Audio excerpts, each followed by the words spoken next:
Mangalagiri TDP office పై దాడి కేసులో వరుస అరెస్టులు జరుగుతున్నాయి. హైదరాబాద్ మియాపూర్లో వైసీపీ నేత మాజీ ఎంపీ నందిగం సురేష్ ని అరెస్ట్ చేశారు మంగళగిరి పోలీసులు.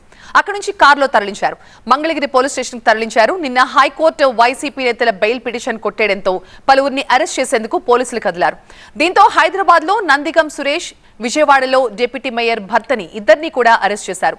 టీడీపీ ఆఫీస్ పై దాడి కేసులో ఎమ్మెల్సీ అప్పిరెడ్డి, దేవినేని అవినాష్ అనుచరులు కూడా ఉన్నట్లుగా గుర్తించారు. వీరితో పాటు తలసిల రఘురాం, ఒగ్గు గవాస్కర్ అజ్ఞాతంలోకి వెళ్లిపోయారు. వైసీపీ నేతల కోసం 12 బృందాలతో పోలీసులు గాలింపు చేపట్టారు. ఇక చంద్రబాబు ఇంటిపై దాడి కేసులో జోగి రమేష్ ముందస్తు బెయిల్ పిటిషన్ కొట్టేసింది హైకోర్టు. ప్రస్తుతం మాజీ మంత్రి జోగి రమేష్ అజ్ఞాతంలో ఉన్నారు. నందిగం సురేష్ ని అరెస్ట్ చేసి తీసుకొస్తున్న క్రమంలో నర్సరావుపేట దగ్గర ఆయన భార్య కార్లను అడ్డుకున్నారు.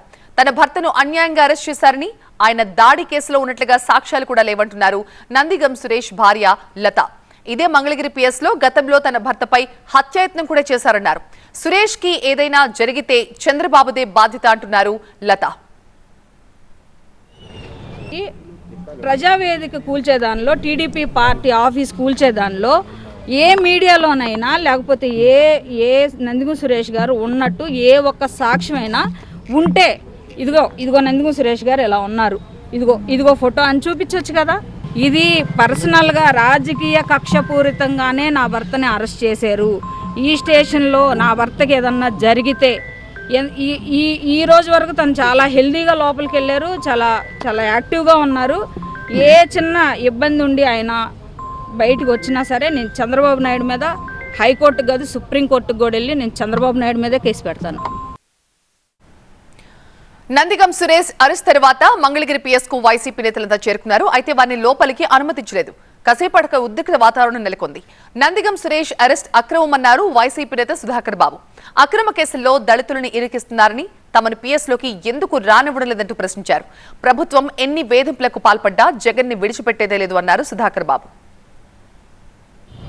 హైదరాబాద్లో అనారోగ్యంతో భుజానికి ఆపరేషన్ కోసం వెళ్ళిన వ్యక్తిని అర్ధాంతరంగా అరెస్ట్ చేసి తీసుకొచ్చారు.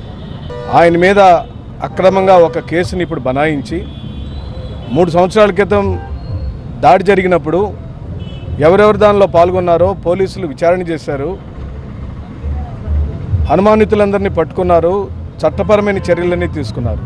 నేను ఒక మాజీ ఎమ్మెల్యేని, మా పార్టీకి సంబంధించిన ఎస్సీ విభాగ రాష్ట్ర అధ్యక్షుడినయ్యా, కనీసం వెళ్ళి చూసి వస్తానని అడిగినా కూడా గంట సేపటి నుంచి ఎస్ఐ స్థాయి వ్యక్తులను బతిమలాడుతున్నా కూడా కాలు ముందుకు వేయనీయలేదు. కనీసం పోలీస్ స్టేషన్ గేట్లో కూడా మమ్మల్ని రానిలేదు. అంటే అంటరానితనం, మాలా మాదిగలు అరెస్ట్ కాబడితే కూడా పలకరించే దిక్కుమొక్కులేని ఈ రాష్ట్రంలో మా దయనీయమైన పరిస్థితిని ఈ రాష్ట్ర ప్రజలందరికీ విన్నవిస్తున్నాం. మీరు 3 సంవత్సరాల క్రితం జరిగిన ఓ సంఘటన ఆధారంగా చేసుకొని పార్టీలో ఉన్న ఎమ్మెల్సీలను టార్గెట్ చేసి ఎల్ అప్పిరెడ్డి గారిని, తలసిల రఘురామ గారిని, యువనాయకుడు అవినాష్ గారిని, మాజీ ఎంపీ సురేష్ గారిని మీరు టార్గెట్ చేసి రాజకీయంగా చిత్రవదలు చేయాలని చూసినా మేము జగన్మోహన్ రెడ్డి గారిని వదిలిపెట్టే ప్రసక్తి ఉండదని మనవి చేస్తున్నాం.